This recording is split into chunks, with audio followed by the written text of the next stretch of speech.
Assalamualaikum warahmatullahi wabarakatuh.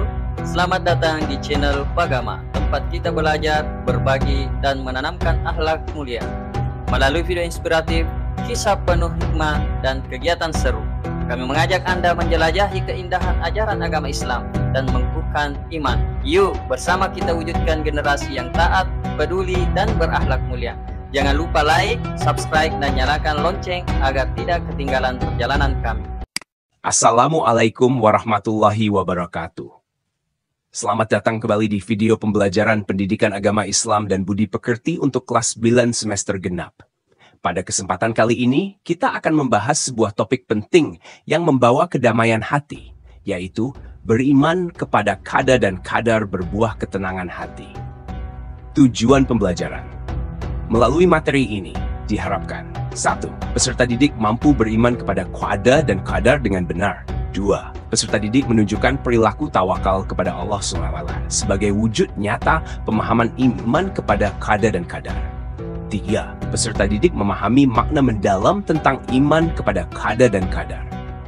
Pokok bahasan, video ini akan mencakup 3 poin utama. 1. Makna qada dan qadar, dalil tentang qada dan qadar. 3. Macam-macam takdir.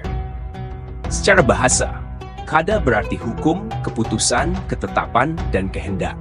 Qadar berarti kepastian, ukuran, kekuasaan, perwujudan, dan kehendak. Secara istilah, qada adalah ketetapan Allah atas segala sesuatu sejak zaman azali. Qadar adalah perwujudan kehendak Allah SWT terhadap semua makhluknya dalam ukuran dan bentuk tertentu sesuai dengan iradahnya. Selanjutnya mari kita memperhatikan dalil tentang qada dan qadar berikut ini.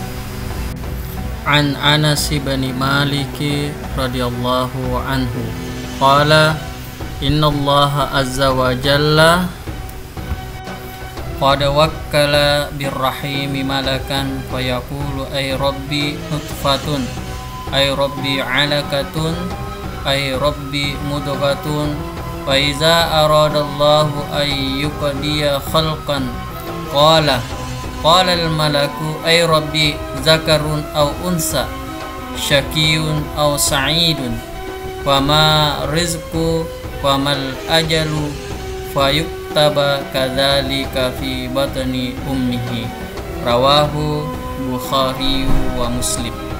Artinya diriwayatkan dari Anas bin Malik radhiyallahu an, katanya Rasulullah sallallahu alaihi wasallam bersabda, Allah Subhanahu wa ta'ala mengutus malaikat ke dalam rahim. Malaikat berkata, wahai Tuhan, ia masih berupa air mani.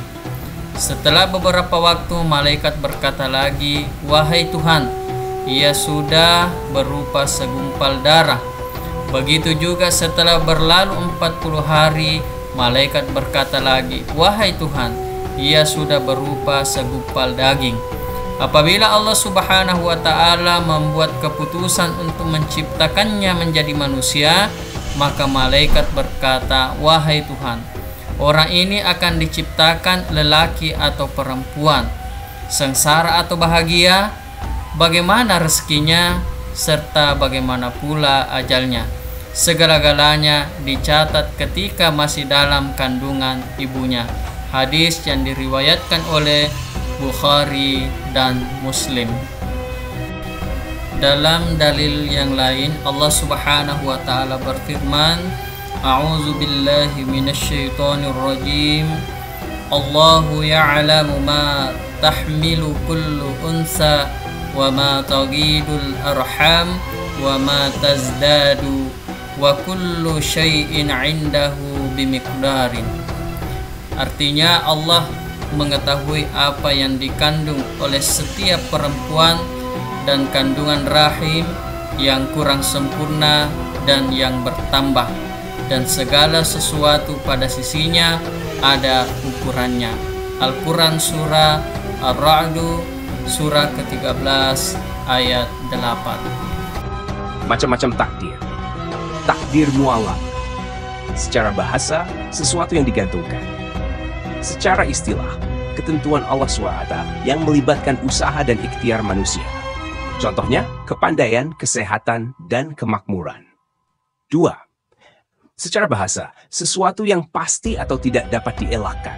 Secara istilah, ketentuan mutlak dari Allah SWT yang tidak melibatkan peran manusia. Contohnya, jenis kelamin, ajal, bentuk bumi, dan kejadian kiamat. Perilaku beriman kepada qada dan qadar. 1. Beribadah kepada Allah SWT. 2. Berusaha dan bertawakal.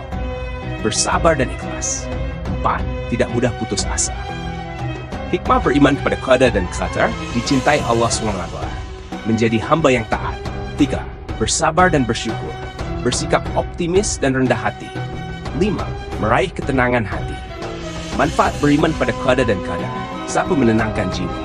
2. Melatih sikap sabar dan syukur, membentuk sifat optimis. 4. Jauhkan diri dari sifat sombong. Kata penutup, mari kita syukuri nikmat Allah, bersabar atas setiap ujian, gigih dalam berusaha, dan bertawakal kepadanya. Dengan mendekatkan diri kepada Allah SWT, iman kita akan semakin kuat, hati menjadi tenang, dan hidup terasa lebih bermakna. Terima kasih atas perhatiannya. Tingkatkan iman, kuatkan imun, dan tuntutlah ilmu yang bermanfaat. Insya Allah, kita akan meraih rasa aman dan bahagia. Wassalamualaikum warahmatullahi wabarakatuh.